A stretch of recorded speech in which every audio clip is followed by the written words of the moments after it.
Hello and welcome to Scary Town. This week we're going to follow up the Haunted Mask review with the sequel, first sequel of the Haunted Mask, the Haunted Mask 2, which you can tell books seen better days. Not in very good condition there. Maybe because the previous owner tried to flush it down the toilet and was unable to, and got a lot of water damage on it. So yeah, it's not a very good book. I'm gonna be honest. This might be the first Goosebumps book that I don't like at all. It's an unnecessary sequel. I understand why they did it, because the first one was so successful and they wanted to do follow-up to it, because they also did another two-parter for the Goosebumps TV series. And so yeah, this got greenlit, and instead of following Carly Beth this time it follows Chuck and Steve, namely Steve, who is basically the toady of Chuck, his sidekick. As you'll see, he's not a very strong character. He doesn't have a lot of confidence in himself, and that is what is the catalyst for him wanting to seek out the haunted mask, the different mask rather. So the whole thing starts off with, once again, they're playing a prank on the girls at school, and they capture a squirrel in a box and are going to unleash the squirrel into the girls' locker room, but they're caught red-handed before they're able to put it into the girls' locker room. Instead, it escapes into the gymnasium, and all the teachers, and takes them like a couple hours to capture the squirrel and get out of the school. And so the gym teacher, Miss Curdy, is issuing punishment for each of them. So she gives them two options, like either you can come every single day to school and blow up the basketballs with your mouth, which I'm not sure if that's possible. That would take forever. Or option two, to teach the first grade soccer team. And so Steve chooses option two, obviously. It's the better option. The team is called the Hogs, and it's kind of named that way because the kids are like real terrors, and they're just, this bunch of brats. They're just punching each other, and just terrible kids. And so they often pick on Steve, and one of the girls is Marnie, and she's like this redhead kid that like jumps on his back and like messes with his hair and stuff, and she puts like gum in his ear, and they're just always picking on him. And then like one of the bigger kids, the heavyset kids, like launches himself after him and then basically like spears him in the chest, and it's terrible. And then the thing that really like kicks them off, where it's just like, this is the last straw, is they're huddled around the soccer field in a circle, and you can't really see what they're planning. There's like these, you can hear them talking, is like they're up to something. And so Marnie comes in and says like, hey, is like, we heard you were pretty good at kicking the soccer ball. Is like, I bet you can't kick this soccer ball past the goal. And he's just like, give me something challenging, I could do this. And so he like, it's kind of like a Charlie Brown moment, except it's even worse. So he backs up a couple of feet and then runs towards the ball, and then like kicks it with all his might. And then it's like, oh no, I feel my foot is broken. All the bones in my foot are broken. They should be, because what the kids did is they're able to roll up a ball of concrete and paint it so it looks like a soccer ball. And these kids are like 6 or 7 because they're in the first grade, and they devised this elaborate plan. And it's like horrible. Why would you? What kind of kids are these? Like, nobody. This is terrible, because like, could have broken his foot. It's completely outlandish. And so, I mean, his foot is like obviously in pain and throbbing and stuff, and probably bruised, but it's not broken at all. But it should be. Wow, you kick a ball of concrete. It's totally over the top, and it makes no sense. Like, no kids would do this. Seriously. And so he's like, I gotta get these kids back somehow. I'm gonna get revenge. And then he thinks about last year how Carly Beth had scared the hell out of him and Chuck with the haunted mask. And he's like, I'm gonna find out where she got the mask. I'm gonna get one, and I'm gonna scare those kids on Halloween. And so they go to where the store is, and now the store's called like the party shop or whatever. Now it's like a party city kind of thing. And they find out like the place is cleared out and empty, all the shelves are cleaned out. And it's like, oh, this place is probably going out of business. And it's like late in the afternoon, maybe like around 6 p.m. or so. And just Steve is just like determined. He just wants to. He's like, there's got to be something else. So they go around the alley behind the store, and they find like the back door is open, and like for some reason Chuck is being the cowardly one. It's just like, I don't think this is such a good idea. We shouldn't be breaking and entering. He's like, we're not breaking and entering. The door's open. So Steve is already like down there, and Chuck's like all like, you shouldn't go down there and stuff, and we're gonna get caught. And then Steve is like, sees a bunch of boxes lined up, and like, come on, like, and help me look through these boxes, and I'm sure those masks are in here somewhere. And so eventually Chuck comes in reluctantly, and it's really dark down there, but they're able to eventually, their eyes adjust to the darkness, and they're just pawing through, and there's a bunch of like party hats and various party supplies. It's kind of odd, because if I remember correctly, the store was just selling masks, and now it's like a party thing. Maybe that's why they went out of business, because they weren't focusing on the masks. Anyways, so eventually, like, it kind of builds up the suspense, because Steve is like hearing like these sounds like creaking from like upstairs, and he's just like thinking like, somebody's gonna find them pilfering through this place. And eventually Steve finds some of the masks, the unloved ones, the faces from last time. And he finds one in particular that's like this old man he only has like one tooth that's like hanging out, and it has like this hole in it, and it has like yellow stringy hair with like spiders crawling in it, and it has a patch of skin missing on the forehead where like you can see the bone is showing.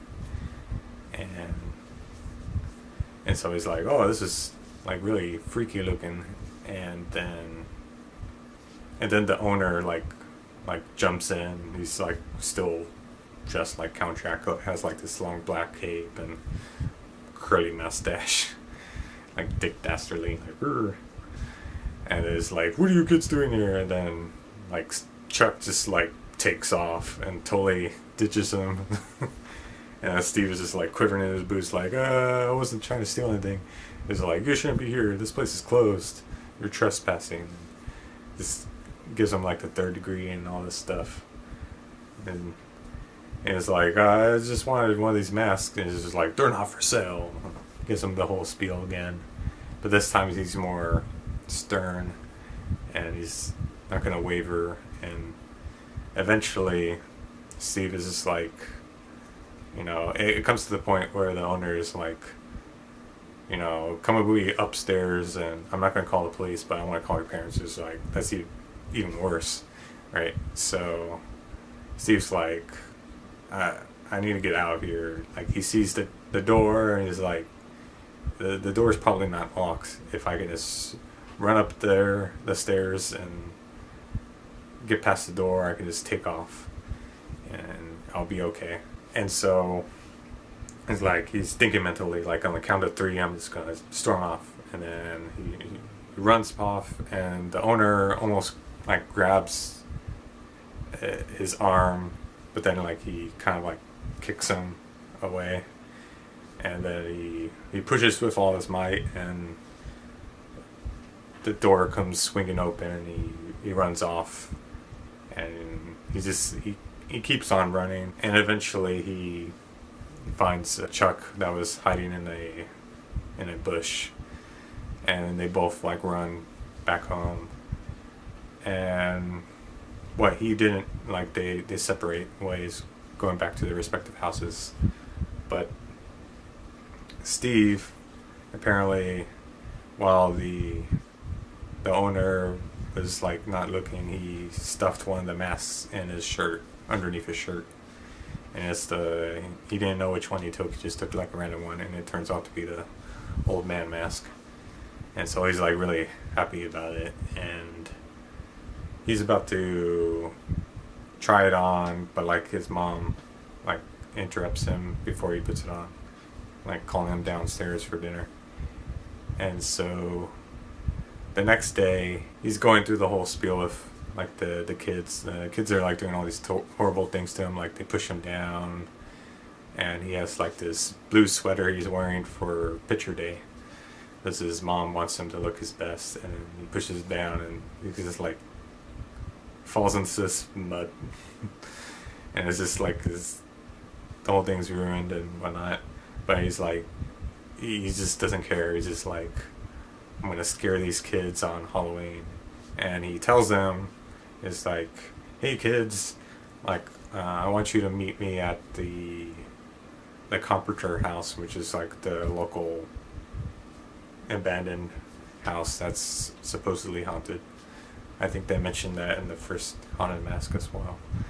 And it's like, I want you to meet me in front of the house and bring all your costumes and stuff, and we're going to go trick-or-treating after that.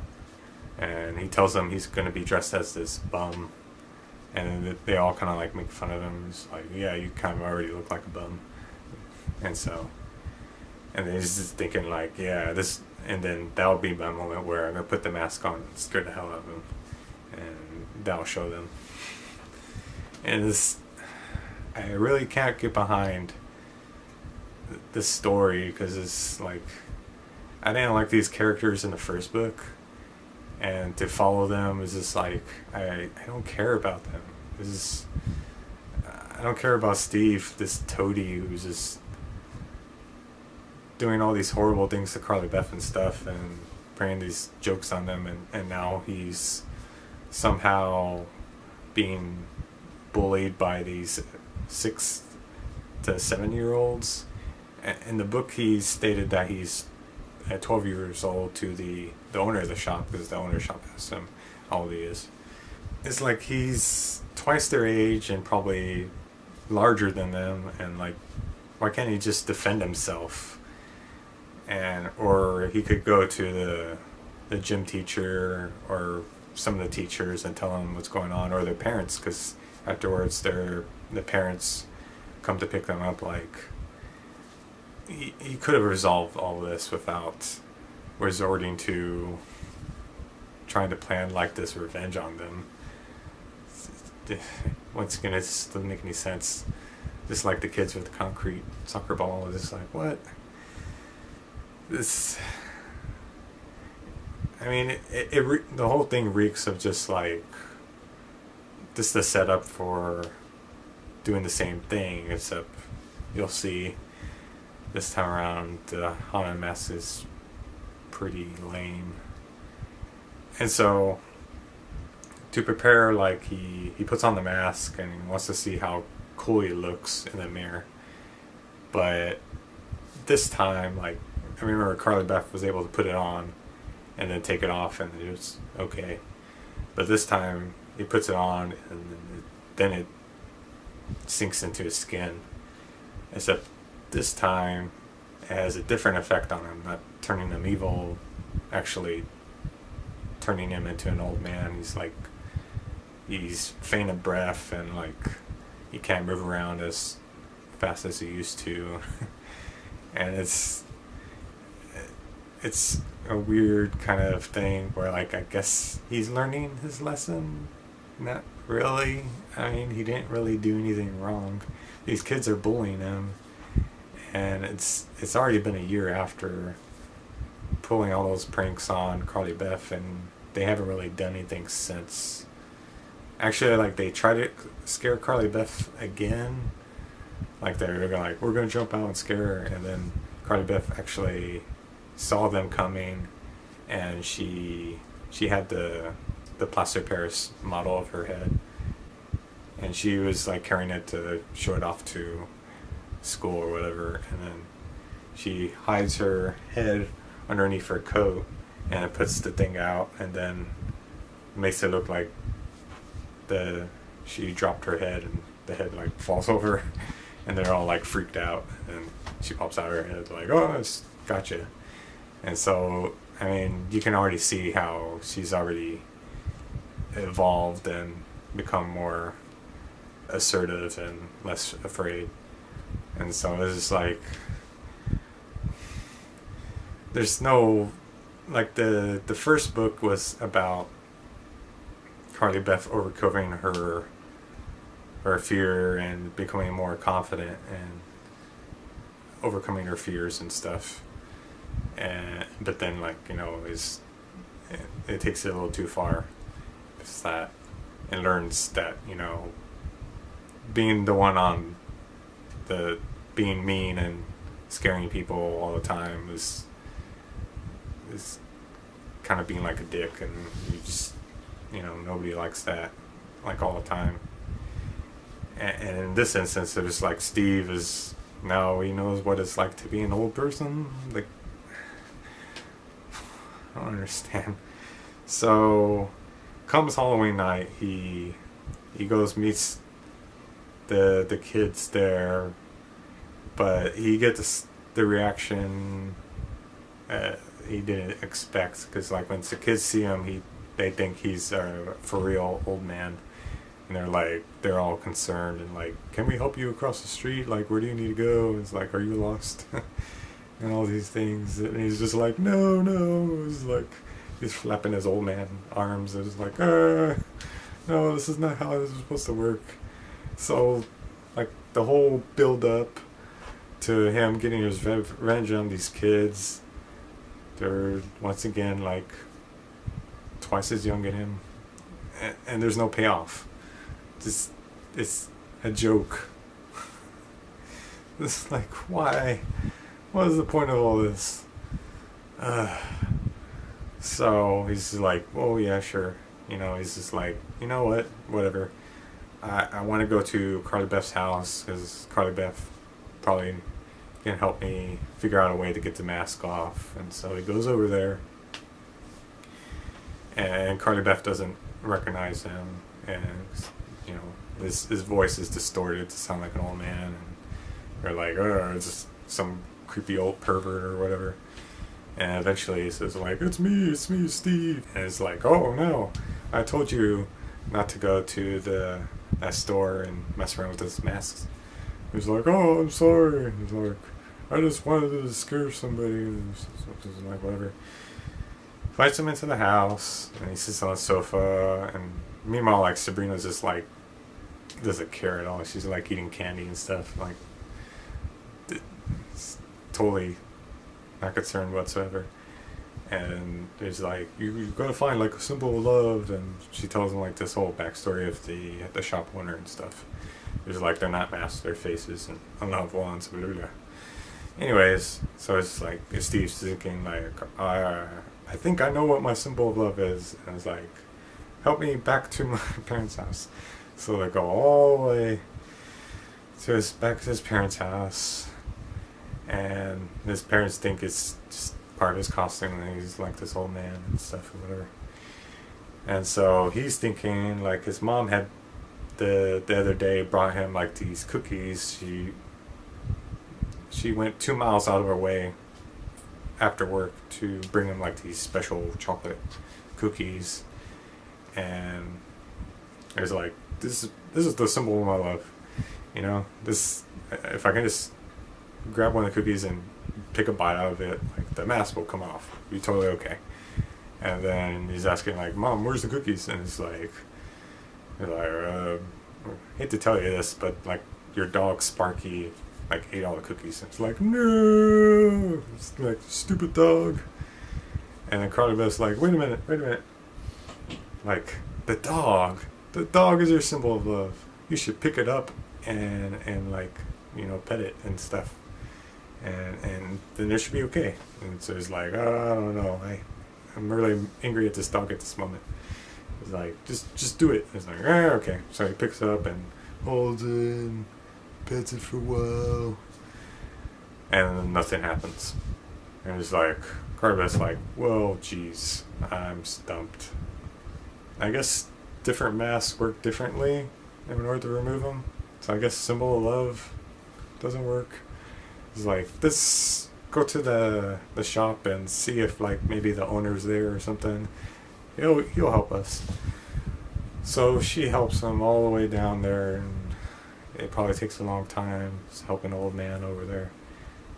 I don't know how long it takes him to get down there. Okay, so they go through the back door, and this place looks kind of the same. And there's like, come on, let's look through some of the boxes. Maybe there's something that will help you remove the mask.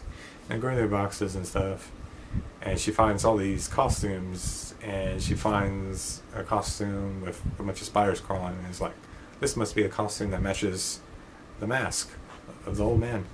And it's like, Urgh! And then he feels like his skin's starting to itch, and the mask, his face becomes a lot more hotter.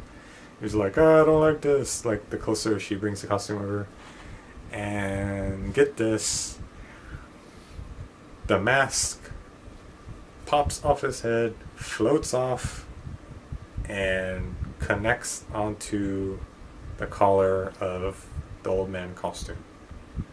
And wouldn't you guess it, the old man costume and the mask together walk out the back door and leave. What? And the kids are laughing like, ah, you know, everything's cool. And it's like, okay, let's get out of here. And they're dancing and singing on the way they're home, and they're spooked by some guy in a purple monster mask. And he's like, booga booga booga, and scares them. And then of course it's like, oh, hey guys, it's me, Chuck. He's like, you didn't know this, but I stole a mask from the other night. And he's like, haha, I totally got you. And he's like, haha, good one, Chuck. Why don't you just take off that mask, you idiot. And he's like, there's this problem, guys. I can't get this mask off. Maybe you guys can help me. He's like, that's the end. I really hate this book. It's a waste, considering how we got a proper sequel in Horrorland. I mean, it took like over 10 to 12 years, but that was like way better because it actually starred Carly Beth and Sabrina again. Characters we actually care about, not the stupid kids that are playing the mean pranks on her. Like, they're supposedly her friends, but these guys are jerks. Like, I don't care about them. I mean, hell, if out of the two kids, like, I would rather have Chuck was a more interesting character, you know, because he was the strong one out of the two of them. Not just like we get like his toady who it gets bullied by these kids that are in first grade, and he's like 12 years old. Is like, come on, dude, just, you know, stand up for yourself, or get the parents or the teachers involved. Like, it's really dumb. And then there's just like, it's just disappointment after disappointment, and it's like the whole thing is just a joke. It's like he tries to scare the kids, and the kids think he's actual old man, and the symbol of love doesn't work because it's a different mask, and then the mask joins up with the old man costume and just walks out. Nobody's gonna comment on that. Nobody gonna say, you know, that's weird. No mention of that. And of course it ends in the same lazy way of, like, you know, how else would it end? You know, it's totally predictable. Like, yeah, of course somebody else is gonna put on another mask and be like, it's dumb. So, yeah, I don't like this book. This was best forgotten, and I can understand why. And Scream of the Haunted Mask and Haunted Mask Most Wanted, that this was pretty much retconned out of continuity. It was like, it's a cash grab. That's all it was. It's like they wanted a sequel, but like R.L. Stine could have come up with like a way better story. As you can always see in the Scream of the Haunted Mask, like, this is a proper sequel. They actually put some thought behind this, and this is just a joke. You know, it was cool how the mask turned Carly Bethel into this aggressive monster who was like evil and wanted to scare the crap out of everyone and make a ruckus and stuff. And it's like, oh wow, how exciting. The mask turns into an old man, and now he needs help with other kids to move around the neighborhood. Alright, don't forget to like and comment and subscribe to the series if you're enjoying it. And I'll see you next week. Bye.